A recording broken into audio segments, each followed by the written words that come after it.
This doesn't need to happen. If you're hearing our voices, it means it's time for It's This Meets That, the podcast where we watch the worst movies from trailer and credits scene by scene. So you don't have to, but maybe you should. I'm Russ. I'm Jared. That line sums up this whole movie. It was either that or it's going to be Leeroy Jenkins. That's for the WoW fans out there. Yeah. Oh my goodness gracious.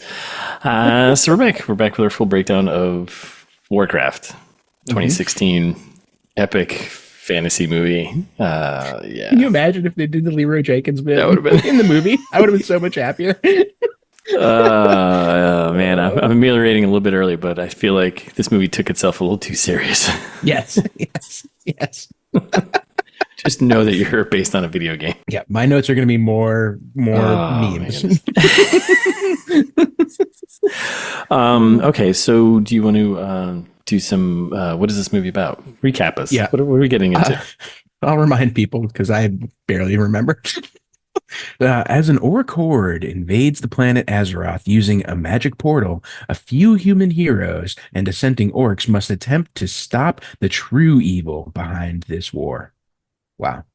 Profound. Yeah, I mean that's right. That's what happens. Kind of. Yeah. Yeah. I mean, it's definitely what happens. It should have ended. That logline should have ended, and wait for the expansion to find out what really happens. It should have ended invades the planet Azeroth. Yeah. Mm-hmm. Period. Nailed it. Grind for hundreds of hours just to find out there's more to do. Yep. Oh my god. I feel bad because I think our expectations were way off. And we would have been totally justified on this one if we had done our usual. I think this is just the setup for another movie. Yeah. Should have known. Like, it's going to be set up for like expansions, DLC. Let's go. So I actually edited the trailer trash. Did you listen to it yet or no? Nope. Okay. So I actually took notes. I actually took notes on what our prognostications were this time. I know. You're so smart. I know. I did homework this time. I did it ahead of time. Look at you go. Don't have a couple beers for a few days and you're on your game. Yes. Sober? Look at that. Holy smokes. So a couple things. Two things about the trailer. One, I was right that it was the bro holding the sword at the end there when there were like the one scene where the king was actually dead. And we're like, oh yeah. We're like, oh, that's the king. It was like, I actually, think that's the king. I was like, no, I think it's the bro because that was part of the prognostication. He was going to take over the throne. Both are. You were definitely right that it was Orc Mommy that pushed the baby down the river. I think in the trailer, I was like, I thought it was someone else. Some other lady doesn't look the same. She's green. I was just confused by who was who. I mean, you were right that there was another main woman orc character, though. And I don't think I realized that. As always, there are two orc ladies. Our ideas combined are correct. That's right. So our prognostication was, I thought mine was it was going to be boring. Yeah, that's right. And copy paste of other movies that had done it before, which better, pretty much, right? Mm-hmm. What I think I was hoping for, what I thought it was going to be was a human orc buddy cop movie, like a road trip movie. Collecting resources, a lot of crafting. I forgot about that. And then we threw in there the human dude was in prison because he was going to overthrow the king. That's the thing with the sword at the end. Kind of like a Palpatine thing, like he was planning this whole thing, against the orcs or whatever. Yeah. Not quite right, but. And then I went on to say that Garona, my Garona, the half-breed, and him behead the king, and they have a human baby orc together. Okay. Maybe an expansion. Expansion pack. Yep. 2 or 3 sequels from now, I think. And then I said that baby will be sent down the river at the end of the movie to set up a sequel, which nailed it. 100%. 100%. Like, nailed it. And then I ended with the big battle scene between the orcs and humans towards the end will cause a blue screen of death on our laptops because we can't handle the video. Yeah, we're going to get a lot of lag, which kind of happened too. I was on the blue screen of death by the end of this movie.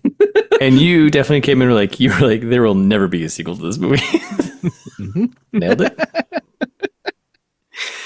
And then you're like, they're going to do another like Lord of the Rings, like Griffin MacGuffin, and you're going to use the Griffin, like the birds, and then to like just ride them where they need to be.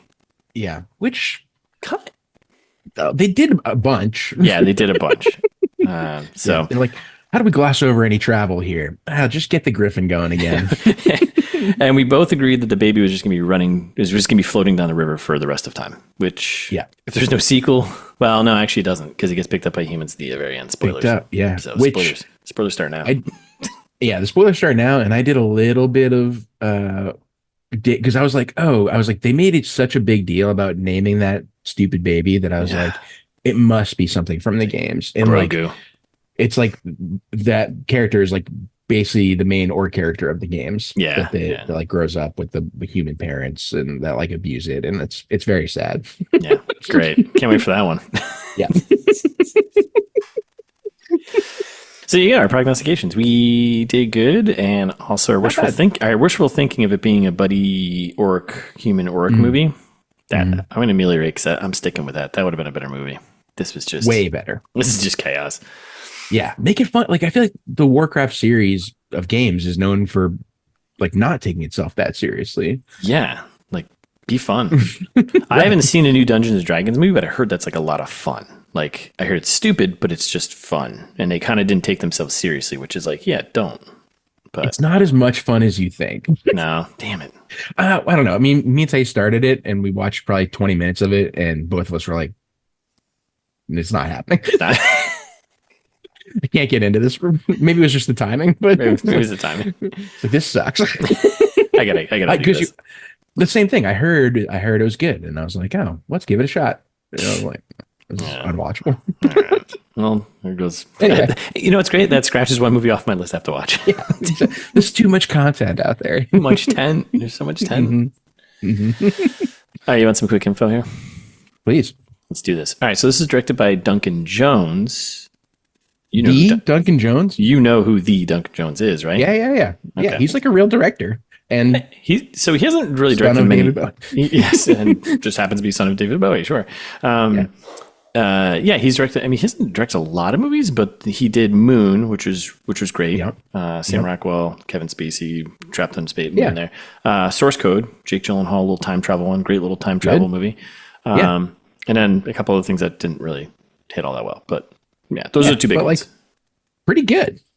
Solid. I mean, smaller movies too. So it's one of those things where like, hey, let's grab this guy who's done well with these smaller movies and throw him in like big tentpole franchise. Yeah. Oof. Yikes. Yeah, I couldn't imagine getting involved. Like, I'd be like, there's too many people involved in this. There's too many people who have opinions on this. Yeah, for That's sure. the problem. So, and no good actors. No.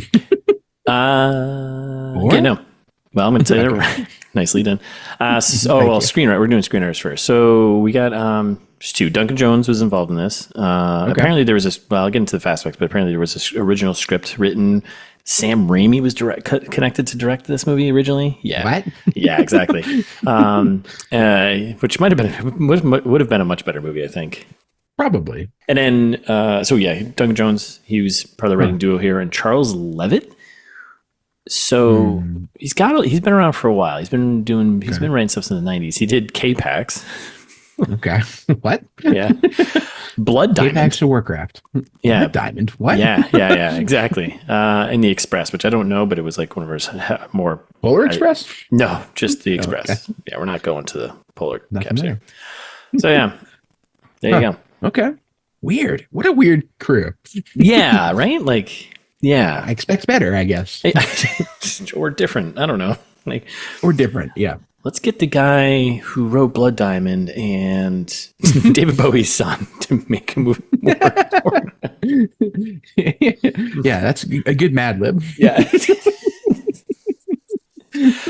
All right, so who's in this? I think this is another problem in this movie is there's so many characters. This is the problem. This is the problem. There's so many subplots that don't mean anything, and there's so many characters that all have their own little thing going on, which I get. Yes. It's based on everyone is the main character. Get everyone's based on a video game, and there's a bunch of this, but you don't have to do all that. Don't do all that. So is Tomb Raider. Yeah. So is Alone in the Dark. Yeah. Focus. Stay focused. All right, so here we go. You ready? Mm-hmm. So we got Travis Fimmel. He plays Lothar, our human bro. Okay. Okay. So he's been in a bunch of stuff. He's kind of totally typecast as like the Viking guy. He was in that show Vikings or whatever. He was in some HBO show. Oh, son of a Vikings. yeah, Vikings. Is that an HBO show? Nope. Showtime. Nope. Vikings. Warcraft. Kandahar. That's on our list. Nice. That's a Jerry Butts movie. Okay. Yeah. I'm trying to think of what the HBO is. Vikings, I haven't seen any of this stuff. Viking, Tarzan. Yikes. So, interesting. Okay. Yeah. Definitely like been around though. Yeah. Absolutely. So it's Travis Fimmel. He's our bro. We'll just call him Bro, I think. Because are we going to do the real names or want to do our made up names for all these characters? I think we should stick with Lothar because otherwise it's going to get way too confusing. Okay. All right. So we'll stick with Lothar.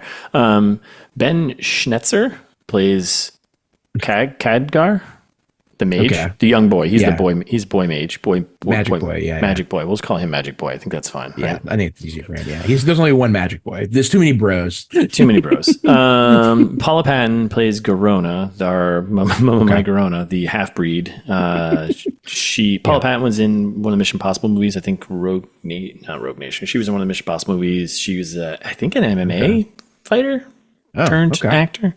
I thought you were going to say Paula Poundstone. No, different person. Then like the random method actor guy here, Ben Foster, who is awesome and is in really good movies. Hell or High Water. I did recognize him. West. Like he's a good actor. And he's 310 a Yuma, I think. Like he's like this. Okay. He's like this. Yeah. So he plays Medivh, the guardian. The magic daddy. Magic daddy. I think I called him Guardian throughout my notes, probably. Yeah, I think I picked up on that at least. Dominic Cooper plays the King. Dominic Cooper's been in a lot of random stuff. He actually plays Tony Stark in the first Captain America movie. No kidding. Tony Stark's dad. Sorry. Tony Stark Sr. Oh, okay. Younger. I was like, what? Younger. I thought that was Robert Downey Jr. I meant Senior in Captain America. Sorry. Got it. Okay. Toby Kebbell, don't know who that is, plays Durotan. Now this is where we're going to get confusing because it's all the orcs. He plays Durotan, which is Daddy Orc, our main Daddy Orc. CGI. Yeah. Daniel Wu plays Gul'dan. That's Granddaddy Orc, evil green. Okay. He's doing magic. He's a magic orc daddy, I guess. Yep.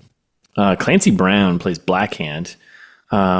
Okay. I called him halfway through the movie. I realized he was like Gwar orc, Gwar, the band. He had like all the crazy like stuff on his shoulders and the skulls and everything. Oh, that guy. Yeah. So I just call him Gork. Nice. Smart. Yeah. He was kind of like the second in command to Granddaddy Orc, but was like a leader of another tribe or something. It was confusing. So I think that was Doomhammer. That was that guy who was like kind of like the second in command. Where I think this guy I feel like was more like the all right, we got to unleash the monster now. And he was like the big bad like soldier guy who just like plows through people, right? Yeah, and he's got like the skulls on his shoulder. He looks like a Gork. He should be in Gwar. That's that guy. He's got that cool hand thing that he was like stabbing the kid with. Yes. Yes, that's him. Yeah. Okay. Yeah. Clancy Brown's been in a lot of stuff, but I just know him from There Can Be Only One. Highlander? Yeah, the original Highlander. He was the villain in that. Oh, no kidding. Yeah. That's fun. Yeah. Burkely Duffield plays Callan. That's a name. Yeah, right. He's a human bro, Lothar's son. Okay. I had to include him because he's kind of a main character. Kind of a main character. Everyone is. At least for the first 2/3. Oh God. Callum Keith Rennie, great name. He's one of those actors, like you see his face, like I know that guy. He was in Californication, a bunch of shows. He plays Morose, the butler, who's kind of important. Yeah, he's in the movie for 5 minutes, but he's important. He's in like all these important scenes. He's like the butler of like the mages, the Guardian's palace there. Yeah, just in the background. Robert Kazinsky is Orgrim. That's the bald bro orc. That's Doomhammer. Yeah, that's the one I was talking about. Okay. Yeah. Or Grim Doomhammer's his last name. His last name, right? I mean, I just focus on it because it's cool. Yes. And also, I know he's a video game character for sure. Yes, definitely. And then we rounded out with One Take Charlie. That's the sheep. What a great sheep name. I don't know, One Take Charlie. I was trying to find out. I feel like there's got to be some history to that name. I was trying to find it and I couldn't dig up anything. But One Take Charlie, friggin' good actor. just a great actor. He's just a one take guy. He's like, that's is it. Nailed it. Oh, I love it. I want more emotion out of that one take. All right, so you ready for some numbers here? Now, there's a fast fact tied to these numbers, and there's some other little gross numbers and production budget numbers that I learned as digging into this movie. So worldwide, this made $438,899,824, which let's round is up. Maybe the highest grossing ITMT movie. I think so. Yeah, it's Probably? gotta be. It's gotta be. It's gotta be. There was another one that we did that I think made like 300 million or something. Like it was a pretty good one, but yeah. Which, I mean, this is 139,000 fanatics, more or less. So that's so many. Yeah. Still way too much. Way too much. Domestically it did about 47 million, and then internationally it did about 390 million. A lot of that was in China because China. I didn't know this. Like, there's just Legendary is owned by like a Chinese company, bigger company, like something media, whatever. I didn't know that either. So there you go. Yeah, got to get that China market for the movies. You gotta nail it. So yeah, there was no digs at communism in this one. So no, I don't think so. No. Then it made another 17 million on video. So why? On a budget of, and I know we talked about this in the trailer trash, that it was just gonna be, we couldn't wait to hear this number, on a budget of $160 million. That sounds right. Yeah, that feels about right? So yeah, just the length and the amount of CGI. Ugh, so much. Like, I feel like they must have spent so little on anything else. It gets a certain point. I mean, we even talked about, maybe, I don't know, what did we talk about? I was like, just make this a cartoon. Just make it a cartoon. Yeah. Just make it, throw it on Netflix and just do a long running series, World of Warcraft. And that way you can do all your expansions, you can do all your bullshit, you can do expand it out, like. Don't even do 3D animation. Like you said, just cartoon. Just cartoon. Do like an early 90s whatever version, because that's when the game came out. Like, do that. Yeah. People will eat that up. Yep. People ate this up. $438 million worth. Well, wasn't enough. Oh, no. Not even close. Oh, no. Oh, no. Oh, no. For our Australian listeners. Rotten Tomatoes, it's 29% for the critics, 76% for the audience. 76? Yeah, that's because this is it's just fan service. It's a giant it's just a giant fanboy fan service movie. That's all it is. They spend too much. It's a problem with the movies that do this. You spend too much time doing the fan service stuff, you just end up making a shitty movie, Yep, that sounds right. Don't need it. We don't know anything about that. Nope. Doing fan service for shitty things. Absolutely not. It's not like we have a segment called fan service, but that's making fun of it's the whole. That's the right. Exactly. That's the bit. Yeah. I just want to make sure we're on the same page. Yeah. Oh yeah. You want some fast facts? I'm cooking along here. Back me, daddy. I'm coming in hot with this first one. I can't wait. You ready for this one? Yep. Our buddy, director Uwe Boll, contacted Blizzard because that's what he does. He reaches out to you. He's so proactive. I love him. I can't wait till we get the email. It's like, gentlemen, I want to make a movie about you. I'm assuming that's how he sounds. Dear fellas. It sounds like her war song. Dear fellows. He contacted Blizzard about directing the film, but Blizzard refused. Which, okay. That's pretty funny. As quoted by MTV News, which is a strong source of news, Uwe Boll, this is from the Bull's mouth himself, stated, quote, I got in contact with Paul Sams of Blizzard. I don't know who that is. And he said, we will not sell the movie rights, not to you, especially not to you, because it's such a big online game success. Maybe a bad movie would destroy that ongoing income, what the company has with it. Wow. Incredible. Just put Nuva in his place. Yeah, tell me I suck without telling me I suck. Yeah, well, explicitly telling me I suck. Uva baby. Oh, Uva baby. Uva, you can make our movie. Especially not you. You can make our movie anytime you want. So Yeah, absolutely. Our origin movie. Yeah, speaking of, use Alone in the Dark, right? I think, yeah, well, yeah, that's, Yeah, love him. Love him. What an artiste. No one understands the UFO. That's why. That's right.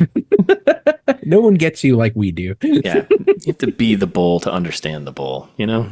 So, moving Old German on. proverb. Yep. Be the bull to understand the bull. Move it, bull. Life-size weapons and suits of armor were built for the orcs, despite the orcs being played by actors via motion capture. Yeah, this was mainly for photographic reference. I'm going to tell you. God damn it, let me finish. Yeah. This was mainly for... Oh, remember, always listen to the entire sentence. Yeah. That's a safety tip. This is mainly for photographic references, and so they could use them as props on set. Oh, okay. Yeah. Okay. Huh. We need to prove that we were here. Yeah. Duncan Jones said that the original script was very one-sided. So there was a couple, I think, versions of the script that were handed in. I skipped who wrote those, but yeah, it doesn't matter. he said it was the stale fantasy trope of humans are the good guys and monsters are the bad guys. After signing on to direct, he made major edits to the story as well as the script, so both factions could tell their side of the story. He got approval from Blizzard, who was also looking to change the story. So, but that's not all right. Whatever. Yeah. That's interesting. Yeah, that's I mean, it makes sense, I guess. That like we don't want to do a Lord of the Rings. Right. Fair enough. Right. The movie's been done. The source for the movie adaptation is taken from the books Rise of the Horde, which tells how the Orcish Horde was formed, as well as The Last Guardian, which shows the human side in reaction to Orcish invasion. Okay.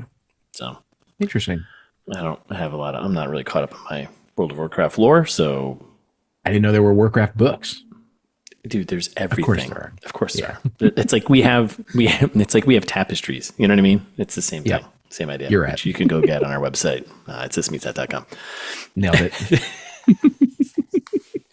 Where is it? An Orcish dialect was created specifically for the movie. Oh, that's fun. Yeah, I guess. Yeah, that's cool. They don't have that in the lore, in the books, in the games. Yeah, that's what I was like. Kind of. Yeah, really? Okay. Yeah. Okay. So recognized by his ponytail and iconic axe, Gromash Hellscream makes a few appearances during the film. While he doesn't speak or involve himself in the story, his presence is still a subtle nod to the diehard fans of the franchise. Now, if you're wondering who Gromash Hellscream is, aka Grom, he's a legendary chieftain of the Warsong clan, a powerful warrior, close friend, and the greatest lieutenant to War Chief Thrall. He was the first orc who drank the blood of Monaroth the Destructor. Boy. Yes. The baby boy. The baby boy, right. Well, he was the first orc to drink the blood of Monaroth the Destructor, thus binding the Horde to the Burning Legion, obviously, and he would eventually pay the ultimate price to free himself and his people from the blood curse. Duh. We all know the ultimate price is... Yeah. Death? Yeah. Yes. Right? Probably. But he freed him. Yeah. So there you go. Yeah. Cool. So. All right. Well, right on, Gromash Hellscream. Yeah. You rock. Yeah, you rock. Keep rocking, buddy. All right. The film went through 20 months of post-production. Thomas Tull, the CEO of Legendary Pictures and producer of the film, said that the things Duncan Jones and the special effects team are doing are truly on the cutting edge. This is 2016. I was going to say, I don't want to say that this movie killed David Bowie, but maybe. He died that year, didn't he? Yep. Duncan's not listening to this. Sorry, Duncan. Yeah. It wasn't the cancer that got him. That's right. So he was showing an almost finished cut of the movie. It wasn't the cancer, it was my son's failure. So too soon?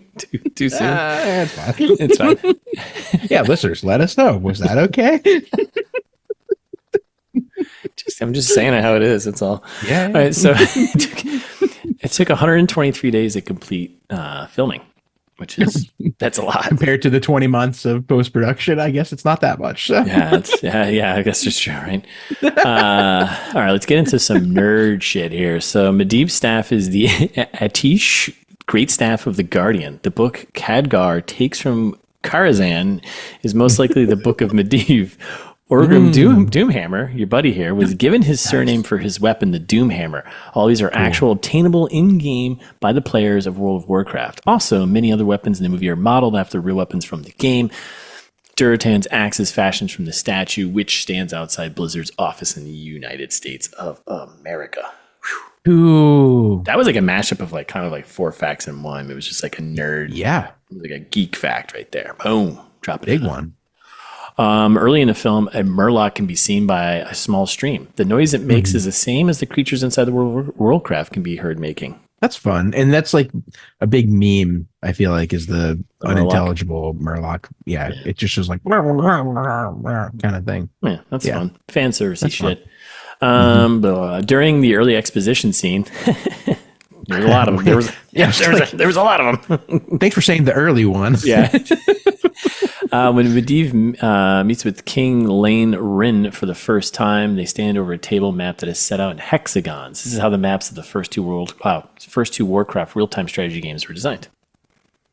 Okay. I was gonna say, I did recognize that. Yeah. Oh, yeah, I like that. Nice. Those are like the nods I like. I like that. Yeah, I was like, why does this map on the table look so familiar? Why does it look so stupid? No. Nice. So this is, at the time, it was the highest grossing, 2016 highest grossing video game adaptation at 40 million there. Yeah, it's a lot of money. Right now, it still sits as the third highest. Super Mario Brothers movie at 1.3 billion. Yeah, I mean, that's unbelievable. Yeah, and the Pokemon Detective Pikachu at 450 million, which I didn't know that did that well. Which I don't know if it... I didn't either. I don't know what the budget... I don't know what the budget was. I didn't see it, so I don't know what the whole thing was. That was with Ryan Reynolds, wasn't it? Yep, Ryan Reynolds and Jaden Smith. Sure. Anyway, yeah, the movie's good.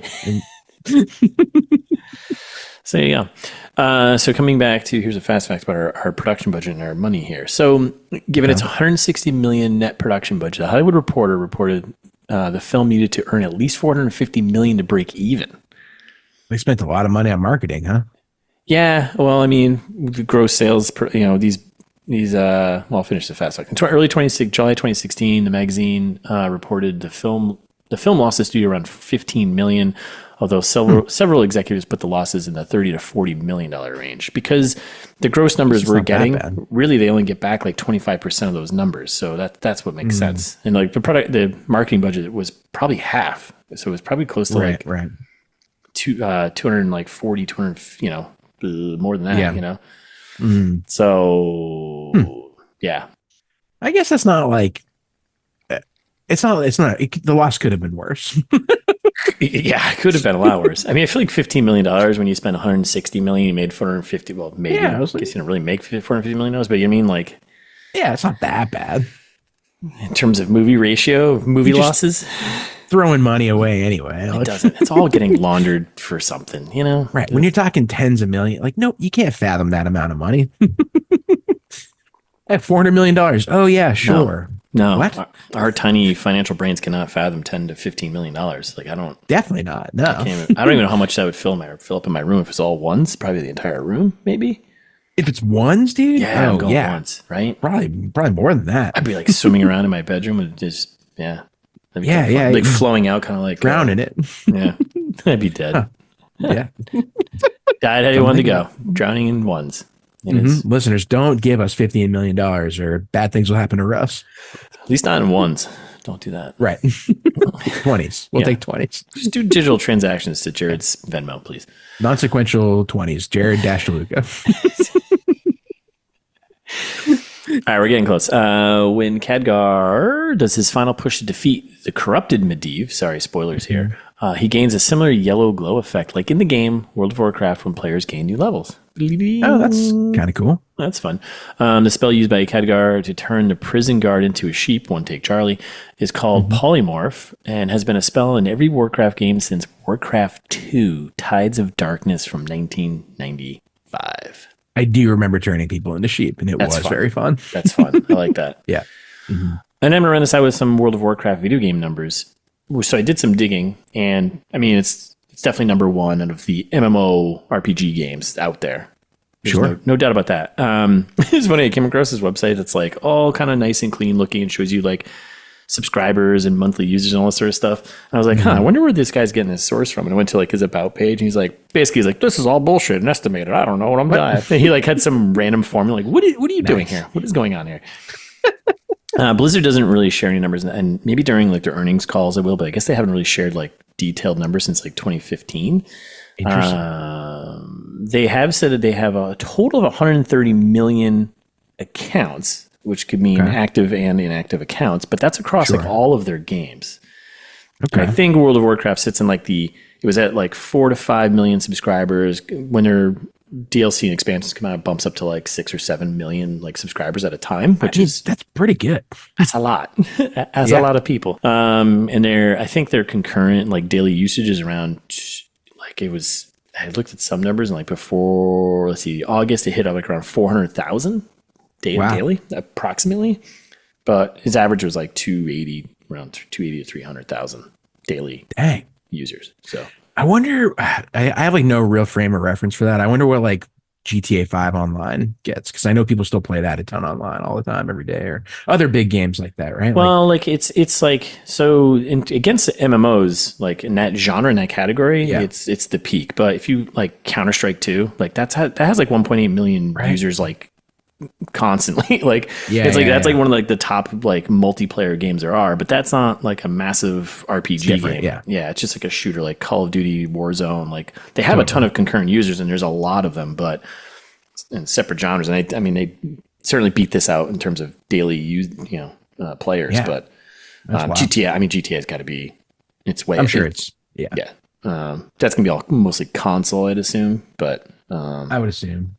Because that's obviously where it established itself. Well, there's a lot of PC players though that do like modding and stuff. That's there are, but I think in PC land it's still Counter-Strike and actually that Rainbow Six Siege game is pretty huge too. But Roblox, that shit, like all those games, like Roblox, I don't know. Cool, fun use those numbers.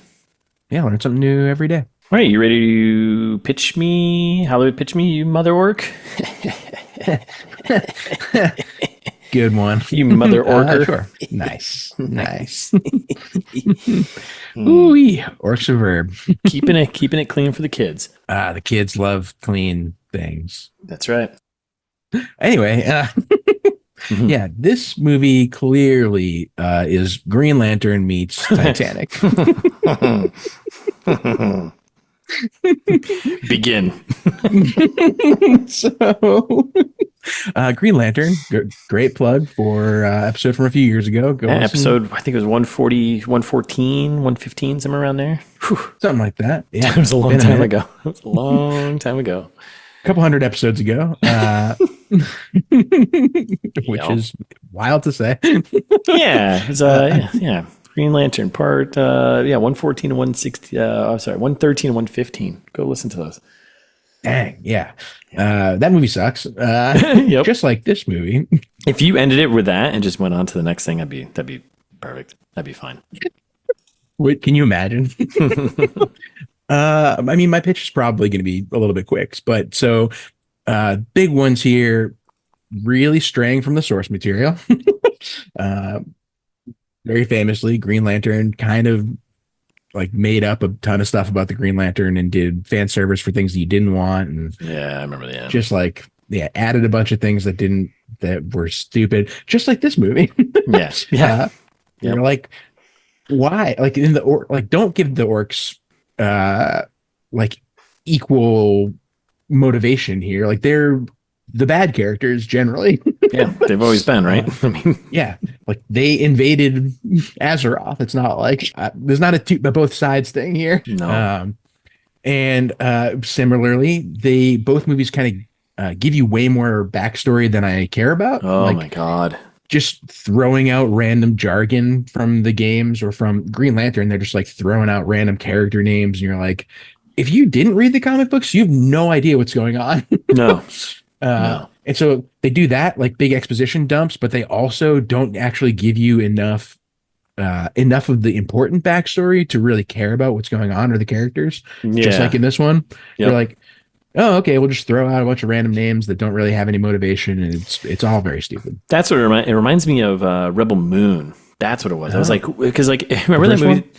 Whatever, both of them. It doesn't matter, right? Yeah, fair enough. There was like same thing where like they do these backstories where like, okay, we have a lull in action, and it was like the two characters literally just telling the audience like, just here it is, and it was like, we're all by a campfire, and okay, this is your motivation. Yes, recounting the story of the movie that we're not going to tell. Or like, yes, there was a boy who lost his parents when he was very young, and he had to travel to his land. And then someone's like, I wonder if he's the boy.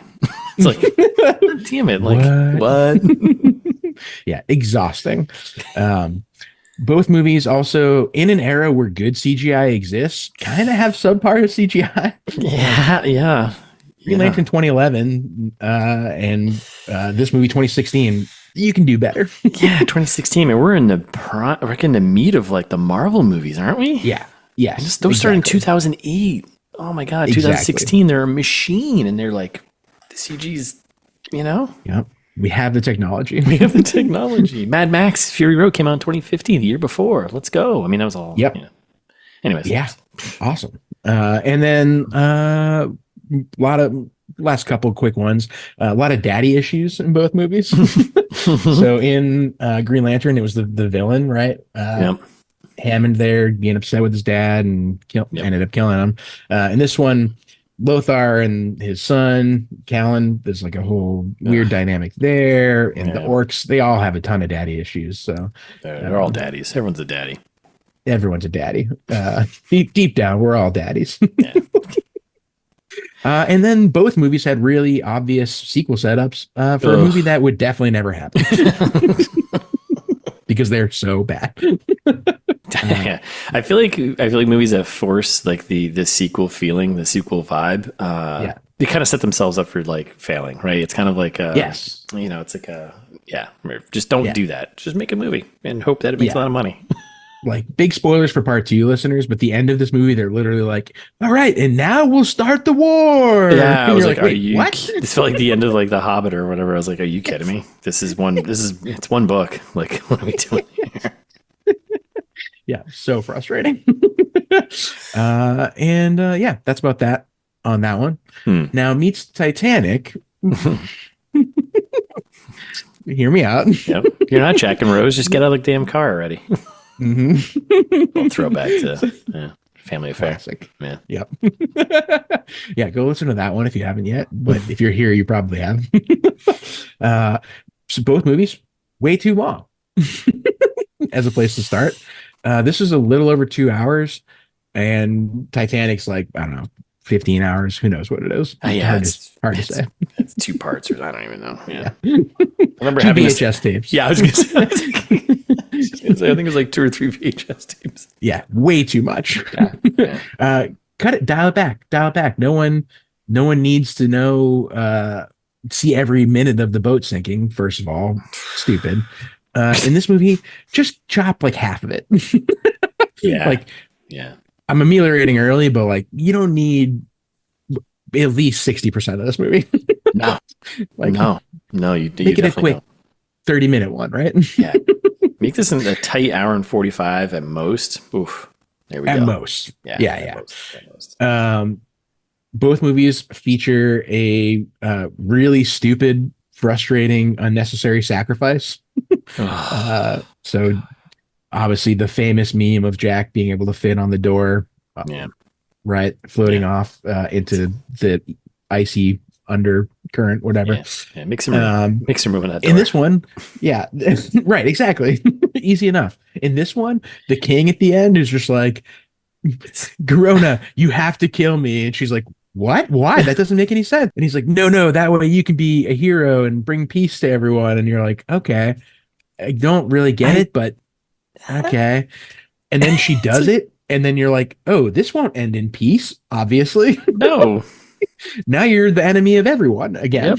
Yep. Well, so stupid and frustrating.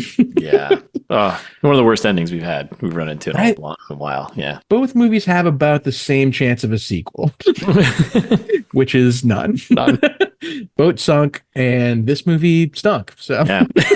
Look at you. I like that. Thank you. Both sunk. This movie stunk. So yeah, what do you got? Both hitting some epic icebergs. I kind of went a little more on the nose here. So I went, it's Army of Darkness, the Sam Raimi Evil Dead trilogy, movie there. Can you imagine Sam Raimi directing this? That was one of the thoughts there. So Army of Darkness meets Conan the Barbarian, the 2011 Jason Momoa one. So good throwback. Yeah, I think Army of Darkness is a little more fitting. So we got an epic battle of good versus evil on both sides. Army of Darkness takes good place versus good. If you ask the writers or right. Everyone's a hero of their own story. Army of Darkness takes place a lot in like the medieval times. Fantasy movies are basically medieval times, right? Yeah. Coat of armor, all that stuff. Yeah. Both have boomsticks. Nice. That's good. I forgot about the boomsticks immediately. Yeah, the boomsticks. Yeah, they definitely have the boomsticks. Ash is Ash isn't kind of. He's the wisecracking kind of hero. Lothar tries to be. He's got his smirks and his looks, and he's like, oh, "You did that," It's like, all right, lean into it then. But he doesn't say anything clever. No, he says nothing clever. Ash says all the clever stuff. There is some kind of weird, out of place B love stories. So Ash falls for a medieval lady. That's not out of place. That's just fitting. But she ends up becoming a Deadite later on. He tries to save her. Lothar falls for Garona.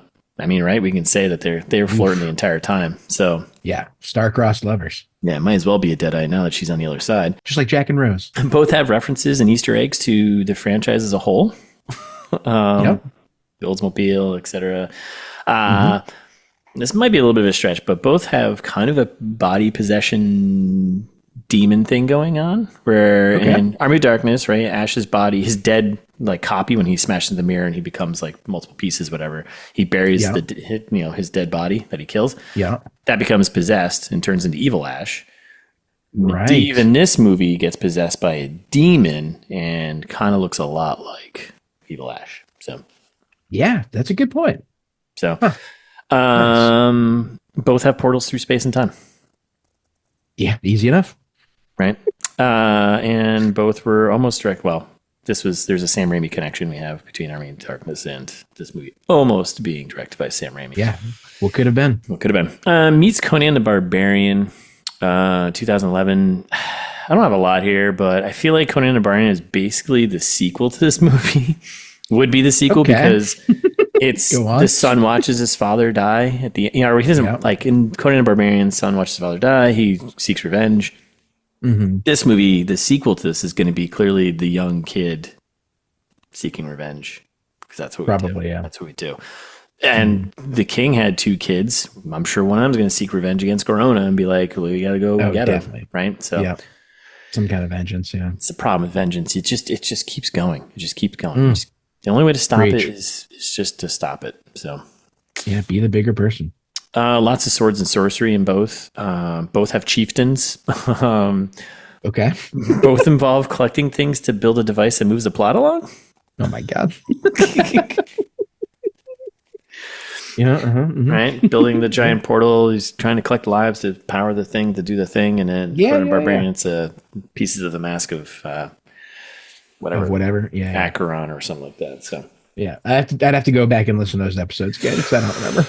And the other thing is it's an old ITMT episode. Old ITMT episode from episodes 44 through 46. Holy shnikes. So times have changed. I don't know how we're polished. Probably better now. Yeah, we're much better. I don't know how polished we were back in episodes 44 through 46, but I like to think we figured it out by 20, but go listen to those episodes. Yeah, you tell us. Yeah. I'm sure there's better, worse. There's some things said in there that we probably don't want on the internet, but love that archived. 2021. What were we doing back then? What could have gone wrong? Yeah. Oh boy. I think that's it. I think I'm done. That's it. Okay. Yeah, not my best. I'm not totally happy with this. I like half of this, but I think you did great. I think you did great. Thanks, bud. I need that. I have faith. Okay. Yeah. All right. Well, are we going to get into breaking this thing down? Probably about that time, yeah. All right, let's do it. So yeah, it starts out epic. We got epic Universal logo moving in very kind of slow epic. We get the drums going. We got chants. Speed this all up. Legendary. Also take this whole opening, all these epic logos takes like 5 minutes. Blizzard is like another couple minutes. It's like rotating thing, Blizzard or even more epic. Boom, boom, boom, boom, drums, all that sort of stuff. And we open up on a skull, and bro just collecting a shield, as in we do in the game. Picking up some dead body's shield. So classic. Yeah, I also hate this because it's like just this is another connection I had to Green Lantern, where it like opens up on something that's like completely pointless and doesn't matter. I forgot about this scene. There's been a war. They start a bunch of exposition, right? Like it's deserts and mountains, and like there's been a war between orcs and humans for as long as anyone can remember. But it didn't always used to be like this. In the trailer, they said years, and we're like, shouldn't it be like more like decades or centuries? But yeah, I don't know. Peace. Nobody knows what that evil green magic has done to us. Pretty bad news. What? Like just like Green Lantern, where they're like, oh yeah, and whatever, like the dawn of time and evil and fear, yada yada. Like, who cares? Cut all this. Cut it. Just get right into it. It doesn't matter. It doesn't matter. And then we have a dude in New York face off, and we get a little orc smash. And that was the cut from the trailer. They cut that cleverly in a trailer because the same shot was a shot where they're going down on a kid's face, and that's not what happened. So nope. And then we get exposition from Orc Daddy being like, land is dying, we need to find a new home. I also thought that they were going to be, because then as soon as he's explaining that they need to have a new home, we cut over to see Daddy and Mommy Orc. I thought they were gonna like have the baby orc the whole time. No, Mommy Orc is pregnant in the beginning. They show the orc birth. Yeah, we get a little orc birth in a couple minutes. Yep. Really frustrating. We didn't. There was a whole thing. Why do that? Why do all that? I don't know. You could just have it from the beginning and just move on. Cut all that. Yeah. Cut. Yep. There were complaints about the editing and pacing of this movie, which no kidding. Yeah, the pacing was the pacing. I think I texted you. I was like, the pacing feels like someone just throwing like little pebbles at me. Yes. Just like handful of pebbles in my face. Like, what? Why are you doing this? Yeah. And then, but like lulling you into that false sense of security, we're like, oh, they're always going to throw little pebbles, and every now and then they'll just throw a rock in. And like, ow! Why would you do that? Stop that. So we're in the orc hut, and we got Preger's orc, and we got our orc daddy chatting about the newborn name, and they're just establishing we got a little family here. We got a little orc family. We're good. We're not bad people. I mean, we're not bad creatures. We're just like humans. We have families too, you know? Yeah. Then they like make a joke about him having a fat head, which you're like, yeah, fat belly, fat head joke. Yes, your belly is fat. We're not as fat as your head. Ha ha ha. Ha ha ha ha. Okay, he's there. I wanted to turn off the movie immediately. Yeah. I was like, this is what the whole thing's going to be, isn't it? Yeah, I got another hour and 55 minutes of this, don't I?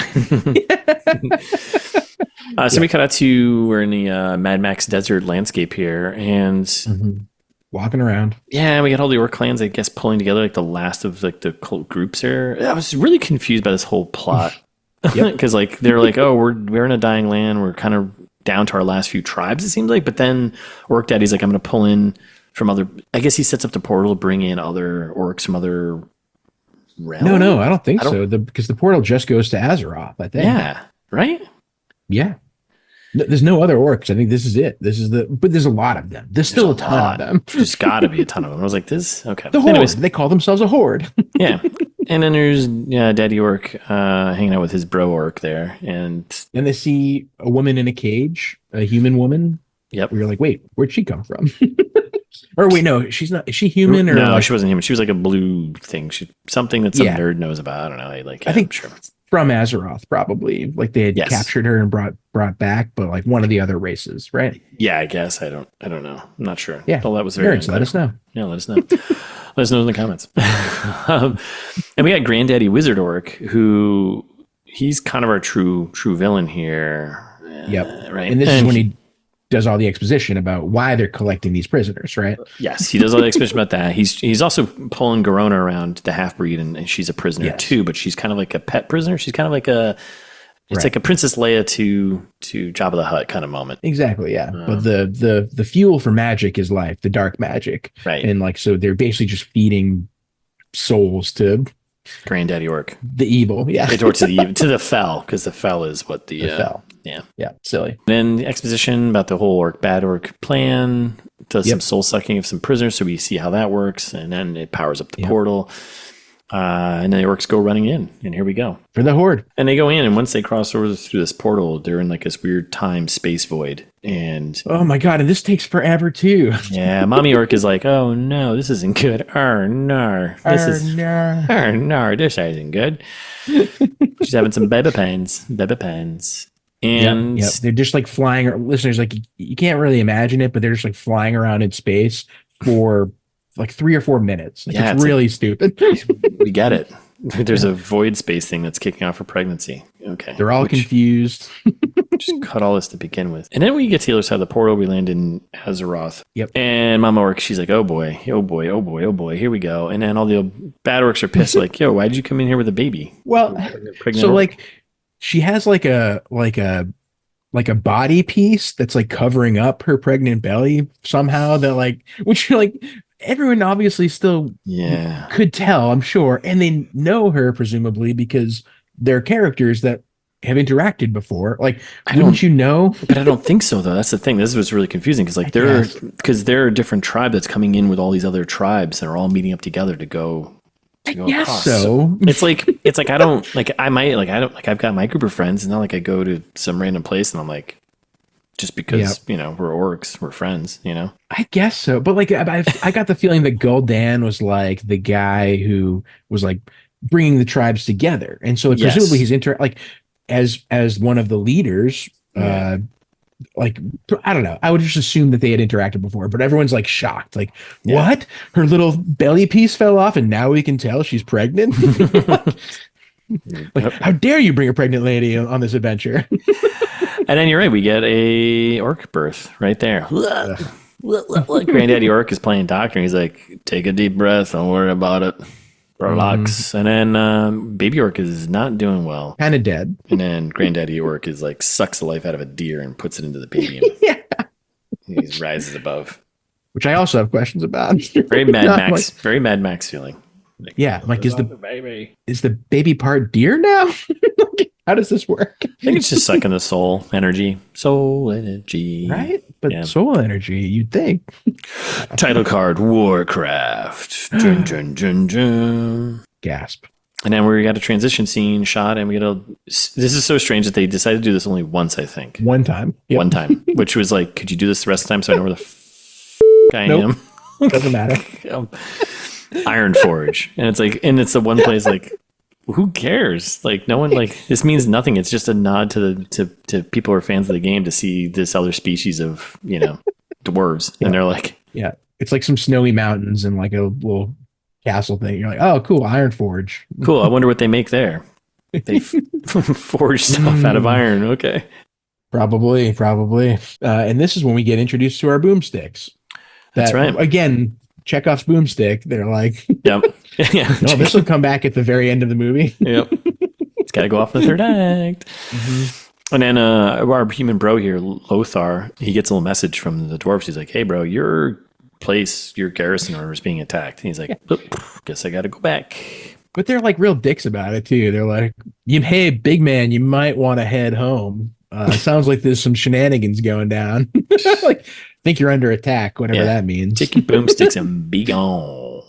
What? So then we're in a prison cell, and we get Lothar meeting our magic boy. And interrogating him. I don't. Yep. I missed like the connect. Like they don't already. Do they already know each other? Yeah, they do. They definitely know each other. They do, because he's like the apprentice to the Guardian. Is he though? And so like, yeah. Magic boy. I don't think he was though. That's the thing I'm confused about because like he's later on. No. Are you sure? He definitely is. Yeah. Okay. Because they talk about it later on when they're like, "Oh, they sent me to Guardian school to like learn from." And then I thought he was off kind of doing his own thing though. And then they're like, he was. I think he had defected a little bit from magic school. It was like, it's confusing. You're right. This is the problem with the editing and the pacing because I was like, I missed some of the stuff. I was like, I don't get like how are there was like I felt like there was like a 40 minutes of footage that was cut that like maybe filled in some of these gaps, and it was just like, oh no, it's just here's the pebbles.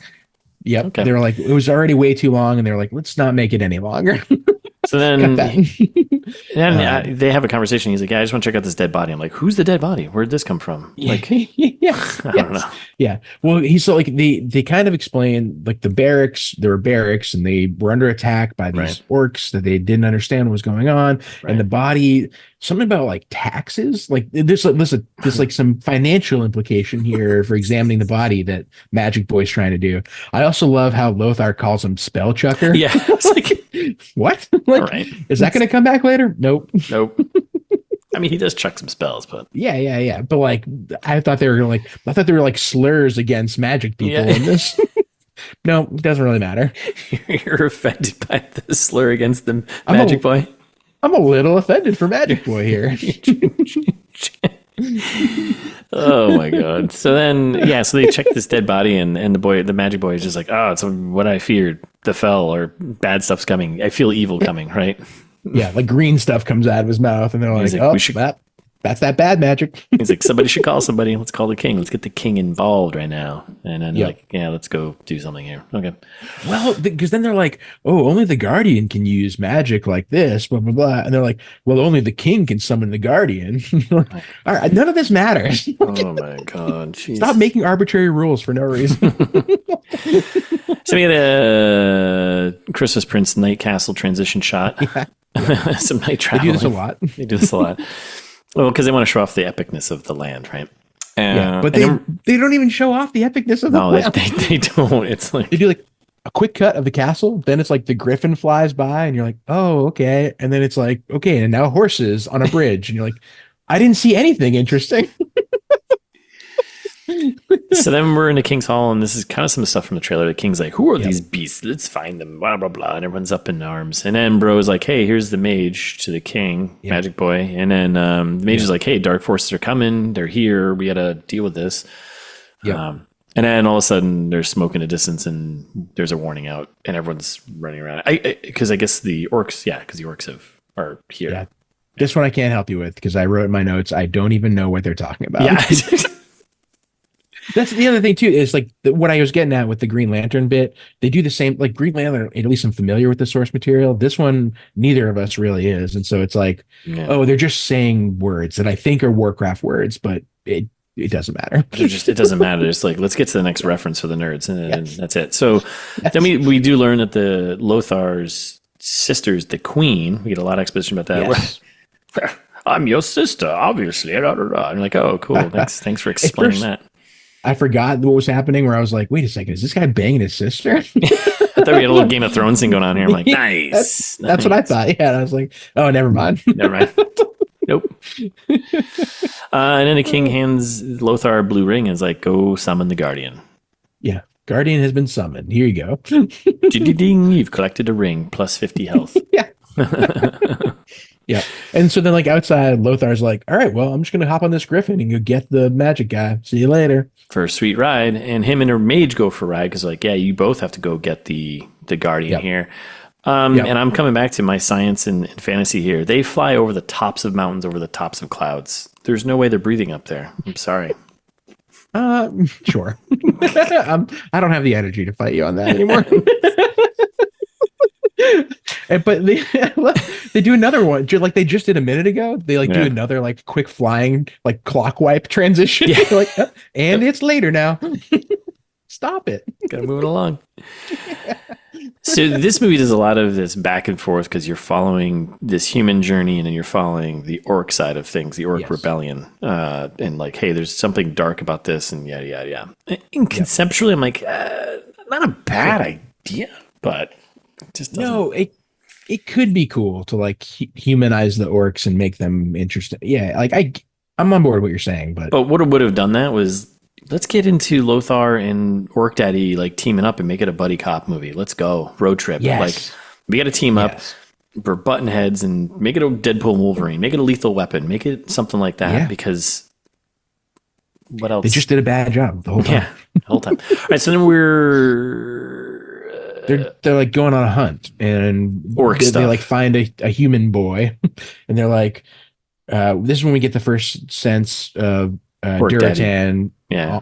Yeah, Orc Daddy's honor, where he's like, I can't kill a child. I need a worthy foe. Right. I prefer to hunt something that's got an axe, so. Right. Okay.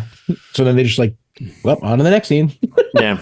The guy's like, all right, dude, this seems like fun to me. So boring. Yep. So they're flying to a different castle now on the Griffin, right? And well, they're flying to the Palace of Knowledge, the Guardian's Palace. Oh, still. Okay. Yeah. So then they arrive. They took the scenic route, it seems like, to land because he's like, okay, just land the damn thing. Yeah. And it's like a big library, basically. It's the base of knowledge of all the land. And the mage is like, wow, look at this place. He's like nerding out about all the books. And Lothar is like, wait here, don't touch anything, which obviously he's going to touch something because he's a nerd. Of course he's going to touch stuff. Yeah. This part got really confusing for me. So I was like, they're trying to recruit the Guardian, but I don't really understand how it's not going to work out. Yeah. So this is where we meet the butler here. Moses? Doris. I don't know, Doris. Yeah. I don't know what his name is. We're gonna get so much hate from our WoW fans. Yeah, for sure. Yeah, the big listenership of the podcast that is mostly World of Warcraft fans. I mean, if there's 1.8 million subscribers, 7 million subscribers, there's got to be at least one of them listens to this, right? Yeah, no, I think most of our numbers listeners is still 25 to 34 women. I think is generally still our core listeners. Who is not the Warcraft demographic generally. No, definitely not. This whole thing was, so he's climbing this massive epic set of stairs with the butler here, and halfway up he's like winded. I'm like, what? Why is this? Don't put that in the movie. Why is he winded? I don't know. Is it just to show that you're climbing up a really tall staircase? Like, I guess so, yeah. And then there's like a bunch of snacks, and this is when they get Chekhov's Golem. Yep, there's a lot of this going around. Yep, Chekhov's Golem is here. And we meet a shirtless sculptor who is Medivh here. He's just sculpting his golem there. Yep. And Lothar's like, yeah, bro, we need your help. Shit's going down in the kingdom. Is Ben Foster plays Medivh here. And we cut back down to the mage. She's, of course, touching books, touching all sorts of things. And then there's some mysterious smoke monster thing that catches attention and draws him to like a particular book. Doesn't come back ever. It does. Right? Does it? Yeah, it does. Did I just miss it? Okay, great. There's a big reveal of who plays that character. There is? Good. Yeah, it's a pretty famous actress. And I was like, ugh. Well, I don't remember any of this. Yeah. Great. I definitely watched the movie. Yeah, it's okay. So this does come back later because later on he's like, oh, you were the thing in the library. And she's like, yeah. Oh, that makes me feel better. So, brings him to a particular book. His little tattoo thing goes off and he's like, oh, cool. Beep, beep, beep, beep, beep, beep, beep. Found it. He's using it like a metal detector. He's waving it at the bookcase. You know? Cold, cold, cold. Warm, warm, warm, warm, warm, warm, warm, warm. So then he goes to grab a book, but then he grabs a book, whatever, and he comes around the corner and Medivh is there and he just like kapow, hits him with like a little power shot. Magic blast. That's why he's like, he can't be an apprentice if he's like getting magic blasted. So I think it's kind of like a fallen apprentice thing. Yeah. I think he renounced the magic or something. Like they kind of explain that later for a second. It's dumb. During his like backstory thing. Yeah. So then he says magic. He's like, hey, what are you doing, dude? And this is when he's like, I renounced my power. I'm not a guardian wizard guy anymore. I can't handle it. And he's like, all right, whatever. So then they're like, let's talk about that barracks thing again. That was uninteresting earlier. There's that body we found with that green magic coming out of his mouth. And they start talking about the Fel, and they're like, it has no place in Azeroth and Azeroth, whatever. And then and then Medivh, the bro, and the kid, Magic Boy, teleport to the king's chambers. Bing. Yep.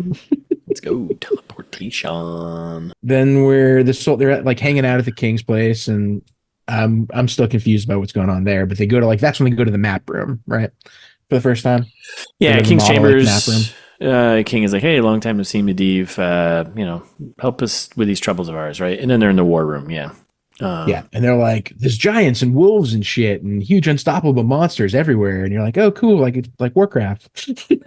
Great. And they're like, do you guys know anything about this? And they're like, nope. Well, you better get going. Yeah, pretty much. And we learn that Medivh is like the guardian. We learn about who he is, and he's the guardian of this realm, blah blah blah, for now. So confused. Yeah. Yeah. And then and then we do a horse riding montage, right? Yep. And then the mage comes up and he's like, "Yo, we got stuff to go. We got to go."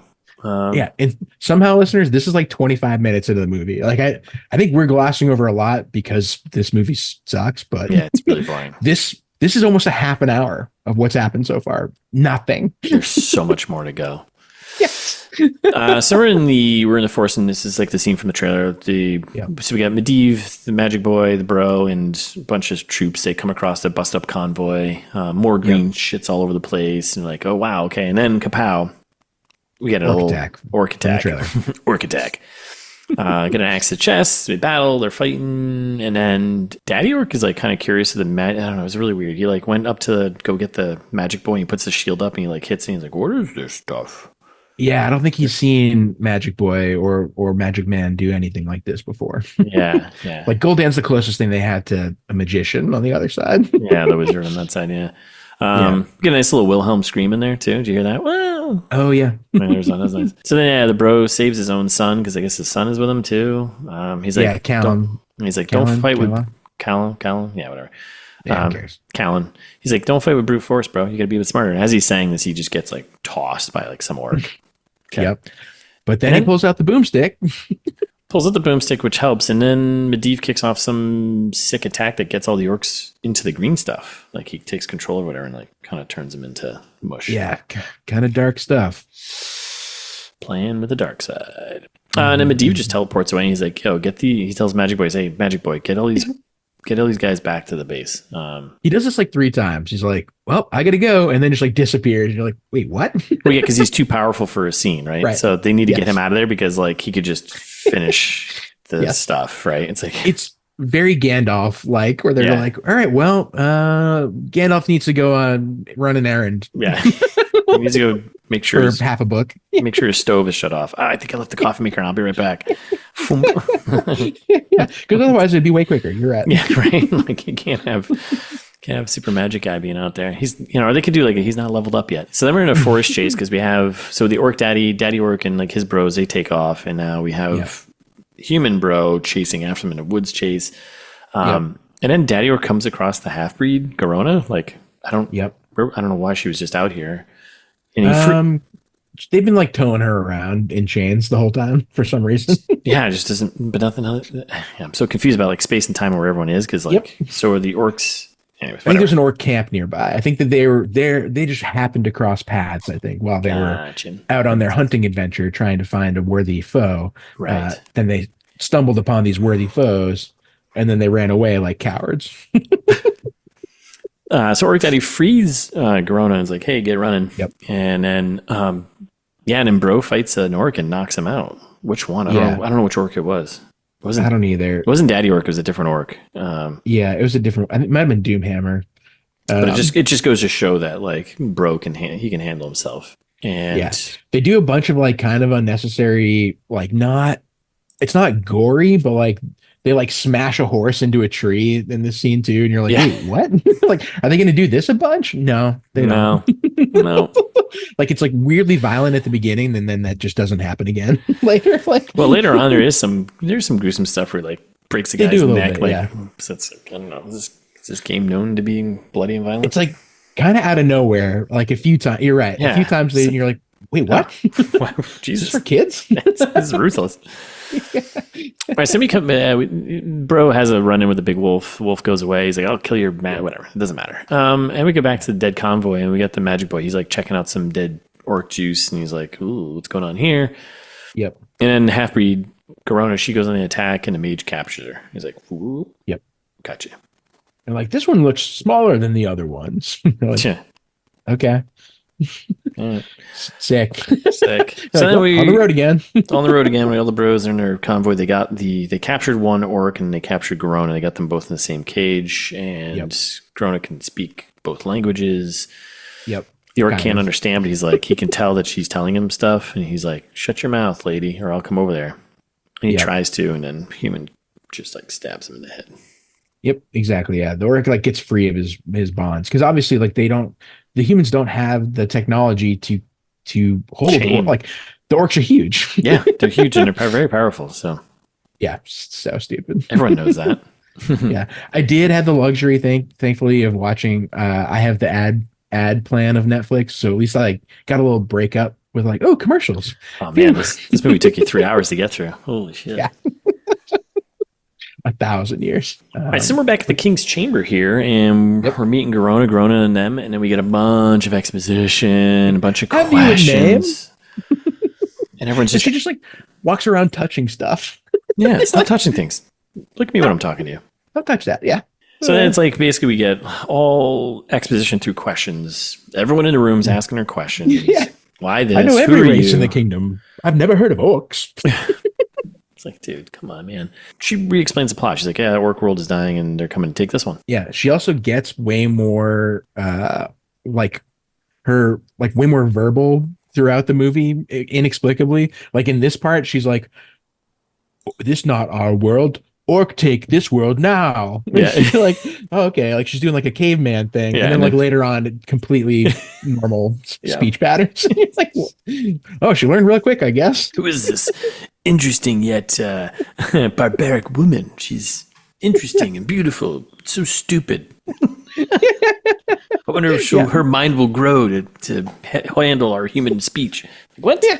I loved how, I also love how she explained it away by being like, oh, I learned common. That's what they call English in Warcraft is common. Right. Like I learned it from a prisoner. You're like, no, you didn't. No, you didn't. Shut up. No, you didn't. I love how Duncan Jones is like, yeah, I wanted to stay away from the original script. It was like super tropey about humans versus orcs and all this, and he writes this like terribly tropey like woman character that's half breed that comes in as stupid and then becomes smarter later on because she hangs out with it. Like, dude, do you even know what a trope is? Oh, yeah. Yeah. So, then Duncan on Duncan. That should be a segment. Yeah, Duncan on Duncan. Brought to you by Duncan's. ITMT runs on Duncan's. All right. So we get a bunch of exposition here. We meet Garona, and then she like sniffs the bro and like, okay. Yeah, he's got some good pheromones. And the king's like, we're just looking to protect our people. Help us help you get freedom. You help us, I'll help you. Well, quid pro quo. All right, that's right. Yeah, because she does some exposition for them and explains that the prisoners feed the gate, and that's how we transport the horde here to take over. And he's like, okay, well, we got to go. Fine, let's go do that. Yep. So then we're Orc Tribe. Granddaddy Orc not too happy with some of the Orc death or something. Oh yeah, he's not happy with one of the Orcs, and he's just like, yeah, bro, the penalty is death. And the guy's like, all right, let me go stick my arm in this pit of fell or whatever. And I love how they call the humans small teeth. Like, you allowed the small teeth to kill our people. Small teeth. So stupid. Oh, that's the thing that defines them. The size of their teeth. Yeah, well, Nothing else. Nothing else. So he puts his arm in the green stuff and it starts burning off, whatever. And then Daddy or good guy here, whatever his name is, Gordan or whatever, he like chops it off. Durathan. Durathian. He like cuts off his arm. He's like, no. And then kind of stands up to Granddaddy Orc, and Granddaddy Orc's like, are you sure about this? Yep. He's like, yeah, no. He's like, yeah, but I don't know. The fella, it's not good, dude. This stuff isn't good. We shouldn't be playing around with this stuff. So then as we start getting that divide between the orcs here, we got our kind of little rebellion within the orcs being like, you guys are doing some evil stuff, but the stuff that's powering you is evil. Let's stay for that. So, yep. Then we're back at Mommy and Daddy Orc camp. And they're like, will you hold your son? And he's like, all right. And like the orc baby is kind of cute, but it is. It's like it's early Grogu cute, But yeah, exactly. Yeah. And then basically they're just like talking about like how he wasn't really acting like a leader today, and like let people die and yada yada. It's stupid. And like, what chance do we even have at success here? Like based on all of the shenanigans, like okay, whatever happens. Yeah, whatever happens. We'll be together. Whatever happens. Yeah. Yeah, they don't finish the sentence. No, yeah. I'm like in a trailer trash. Whatever happens. Whatever happens. All right. So we're back at the human prison here. Medivh chats with Garona. More questions explain the plot again. Oh my god. And then Medivh just like takes off when other people arrive. He's like, oop, I gotta go. See ya. they explain, they're like, wait a second, how did this guy know about the gate? Oh, it must have been a demon. And you're like, wait, what? And then they're like, oh, there's some kind of a crow thing. This scene confused me a lot. Did you get this scene? No, I don't. They're like trying to explain what's going on. Yeah. And then there's the queen shows up then, right? And like tries to make the Garona, like they do like a humanizing thing again where they're like, oh, like here, have a blanket in prison. And like that guy's not my brother, that's my mate. Or not my mate, it's my brother. That's what you mean, yeah. Because Grona's like, oh, well, alrighty. You want a sister-in-law? Now, wait till my brain fully forms by the end of the movie, and we'll make it. Yep. And they talk about how killing the queen would bring Garona great honor, which you're like, no, that's not in our society. That's not how honor works. No. We have kings and queens who kill people to become kings and queens. But sure. Totally different. Totally different. And yeah, that's basically it, right? Yeah, well, in the end, like we get a little understanding that the bro there doesn't totally trust her because he's got the boomstick behind his back. So right, trust is a big thing here. Then we're in a bar, I think. We're in a bar. I don't know where we are. I don't know. The mage is doing some homework about the Great Gate, and he's like, "Ooh, Oakley Dokley. I got to figure what that is. I wonder what that means." Just doing some research. Yeah. Aloe dye or whatever. He's like, ooh, yes, I got to figure that out. Okay. Great. Cool. Nice job, boy. Yep. And then we're at the orc village, and then Daddy Orc's talking to Bro Orc, and they're kind of having this like, I don't know, man. Wherever our magic guy goes, land dies. So do you see a parallel here? So do some reminiscing. They're like, remember when we used to just hang out in the snow and party? He's like, I remember. Drinking all that orc. Drinking orc lights. Yeah. Remember? Orchid. Yeah. Orcwiser. The orc of beers. Yep. And this is when brought to you by Orcwiser. Yes. Brought to you by Orcwiser. When he's like, maybe the humans can help us take down that guy that we don't like. Like, oh. I don't know. That sounds a little dangerous, buddy. All right, and then we're at the weapon room, and we got Bro and Garona having a moment. He's like suiting her up. I don't know why. Well, suiting her up for because they're taking her on an adventure. Right. But she's like, I want a weapon. He's like, no. I'll protect you. And she's like, I don't think so, little teeth. So yeah. You see the size of your teeth? No. Oh, God, I hate this movie. I don't date guys with teeth not bigger than, that's 5 inches. That's right.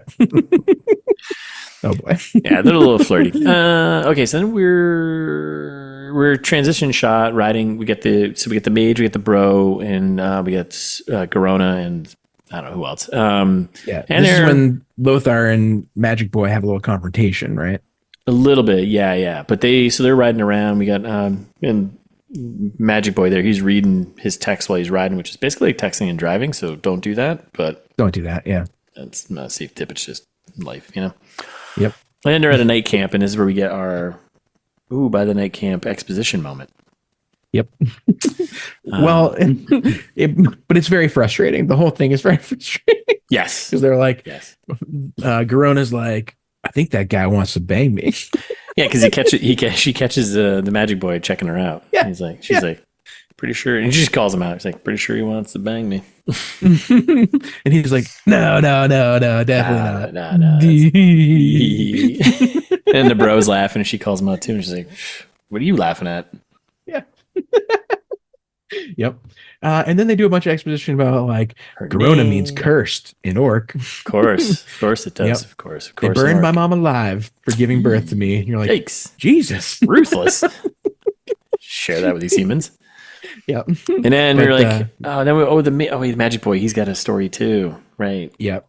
Yeah, he's like, yeah, my parents suck too. And then human bro there, like Lothar, he's just like, he ends the whole scene with like, oof, that was tearful. Yeah. All right, dude. No, he says cheerful.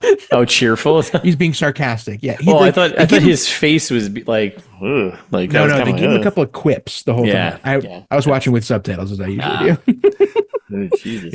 Yeah. That was cheerful. And you're like, What did you expect? Like, you're on a mission to save the world. Like, it's not supposed to be a funny comedy. Like, No, no, no. All right. So then we cut to the Great Gate here, and they're sneaking up, and Grona's like, they had some plan. They're like, oh, we're going to go scout it out or whatever. Anyways, they're going to scout out the Great Gate. Stupid. And they're there, and Grona gives a bunch of exposition about the orc plan again, which I think we already know, and I think the humans already know this because we've already said this 3 times. Yep. Daddy Orc catches up. Daddy shows up. Yeah, Orc Daddy. He shows up and he catches the mage, and he's like, got him. And he tells Grona, because like, so Bro and the other guys are going to go check out something else, of course. And then she's there with the mage, and then because she's got to stay back because she's, not part of this crew. Yeah. And I hate how they did this. They did it like at the earlier scene when they had, when they first caught Garona and that other orc, and they were having them talk to each other in English. And then like kind of switch to orc. Like they do it in this scene too, where you're like, wait, what? Like make it clearer that and then she's translating. And I think they screw this up in the BlackRock meeting because there's a moment when it switches and then she's still translating, but he's speaking in English. I'm like, who's she translating this for then? Because he's speaking. Yeah, is it for me? Because the humans don't understand the language, but the orc is, God damn it. Yes. So stupid. So then frustrating. So he catches him and he's like, yo, the only way we're going to survive this is if orcs and humans team up. I want to talk to your orc bro there. And let's meet at high noon at BlackRock. Yep. Tell him, come in peace, yada, yada. We'll figure this out, right? Yep. And she's like, I want to, she wants to come back with him. He's like, stay with your group here. You're safer. So, yeah. If I come back, can I be in your clan? He's like, no. Let me think about that. No. Well, bye. See ya. Their teeth are too small. Your teeth are medium because you're half breed. Yeah. So then we get a overhead transition shot, and I think it's a nod to the old games here, right? Because they showed like all the tribes and like in their little factions and like kind of building stuff, and like I was like, okay, that's stupid. Cool. Yeah, they're cool. That's dumb. And then we're at the palace, and we got we're at the Medivh's palace here, Palace of Knowledge. Gollum again. It would have been nice to get like at the very beginning, Ironforge. Why not just give us the name of this place? Yep. A lot of options. Like you did it. Give us the name of any place. Yeah, just so we know where the hell we are, because you're all over the place. Yep. Nope. We got Medivh touching water. He's messing around with his little pool.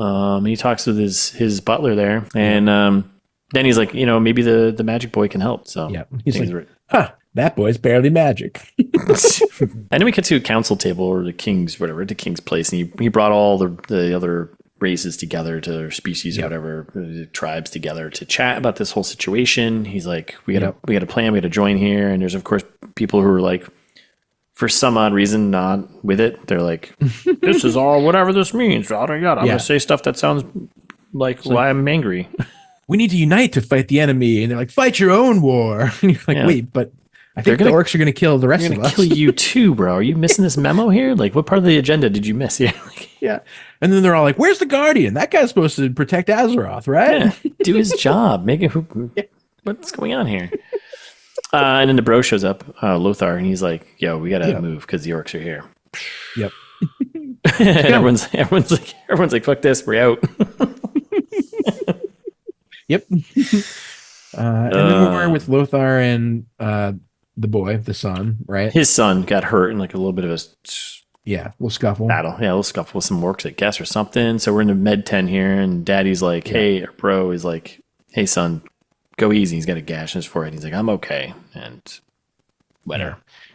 Where's the rest of your troop? And he's like, not alive anymore. Yeah. If you're only seeing me, then yeah. Yeah. And this is where they lean on this scene so much to do so much heavy lifting, where he's like, again, the boy has been in this movie for 1 minute so far. Yeah. And they're like, he's like, you're all I have. He's like, Dad, I'm a soldier. I've got to do my duty. And you're like, what? Like, I don't care about this. Yeah. You have not set me up to care about this. Nope. No, not one bit. Not one bit. And then when he dies, you're kind of like, that's now his motivation to do what? Yeah. Do what? It's his character's whole motivation. All right, so we're back in the King's Throne here, and we're chatting about meeting with Daddy Orc. They're coming up with plans. We got the King, we got Bro, we got Grona, and everyone else there. And Grona's now, she's adopted some bigger language words here. And everyone's like, this could be a trap. Yep. And then there's like this really weird bickering moment between Garona and it's like to show that they're kind of flirting or whatever. And he's like, it could be. And she's like, no, it's not. And he's like, it could be. And she's like, it's not. And he's like, it could be. Like they try to make him funny a couple times and it never works. Dude, does not land. And then Garona's going on about how like good orc daddy is. He's like, no, he's a good guy, and like he just wants to say orcs don't lie. Yeah, they don't lie. He wants to, but they could, but they don't, but they could. And then the queen is finally steps in. She's like, all right, everyone just shut up. She's like, this is all based on trust. You got to earn some trust. And she hands Garona a little tiny knife, and she's like, what am I gonna do with this? She's like, I don't know, kill something. Yeah, it's a comically tiny knife. Yes. You're like, well, Chekhov's knife. Chekhov's tiny knife. We had Chekhov's boomstick, Chekhov's Gollum, and Chekhov's tiny knife. That's right. Tiny knife. They do this a lot in this movie, in case you haven't gathered that. Yeah, I mean, there's a lot of movies have little setups and payoffs, but it's just like very just. They do it very obviously. Yeah. The queen is handing you this knife. I wonder what's going to happen with this. Huh. So heavy-handed. So tiny. Who could you possibly kill with that? Maybe a tiny human? Maybe my tiny husband? Yeah, please do it. So then we're got a big life insurance policy on the king. So then we cut to the mage's bedroom or room. I don't know. I don't know where we are. We're in his research room or something like that. And yeah, it's so strange because like I was so confused by this because the mage shows up to this room where the guardian already is in. Yep. And he's like, hey, That's why I thought we were at the Guardian Castle again. I don't think so, because then the Medivh burns all the stuff in here because it's oh right. It's his research. It's the Magic Boy's research. Right? And that's what made me think like he has a room at the Magic Man's castle, because I was like, maybe he's an apprentice or something. That's what I was thinking of. Okay. This isn't just like the Magic Boy's room in like the back of the kingdom, wherever the hell that is. That's what I thought. Yeah. Okay. I buy that. Okay. Yeah. So he's like got a research room. Okay. Maybe. I don't know. It's very whatever. So the Guardian's like, hey, where'd you get all these drawings from? And Magic Boy is like, I was just doing a little research. I made him, Papa. And Medivh's getting a little defensive about his role. He's like, yeah, bro, I'm the Guardian here, okay? I'm the last Guardian, if you will. And I always will be. Don't presume you can help me. You have no idea the forces that I contend with. And you're like, oh. What? Tell me. Yeah. How about go make me a cup of coffee, Magic Boy? Be gone. And she's like, okay.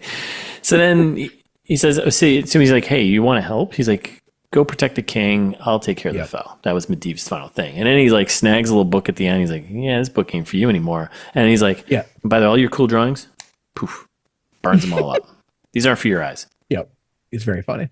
And then he just leaves. Yeah, he just mic drop, like magic mic drop on him. Not the Channing Tatum movie, but I love it. And what a great cliffhanger to leave people. What a great way for us to burn up this episode and just walk out the door. So that's it. Thanks for listening. We're back on Thursday with part 2. In the meantime, you follow us on Instagram at It's This Meets Hot. Subscribe if you listen to podcasts. It says how to download. And if you like the show, share with a friend. Or leave us a review. Apple Podcasts, Spotify, wherever you can. 5 stars would be nice. Maybe a little comment. But if you're just feeling old-fashioned, you want to send us an email, you can also do that. Fan service. We talked about it earlier. It's thismeetsthat@gmail.com. We'll read it in Trailer Trash. Or go to the website. We've plugged our own episodes a few times in this one. Guess where you can find them? The website. Yeah. Lots more info about the show. No information about Russ's book Host, but you should buy that wherever you buy books. And you can buy merch at itsthismeetsthat.com too. Buy. Capitalism. Buy. Do it. Help us. Sell. Yeah. Ask not what we can do for you. Ask what you can do for us. That's right. What can I do for them? Itsthismeetsthat.com.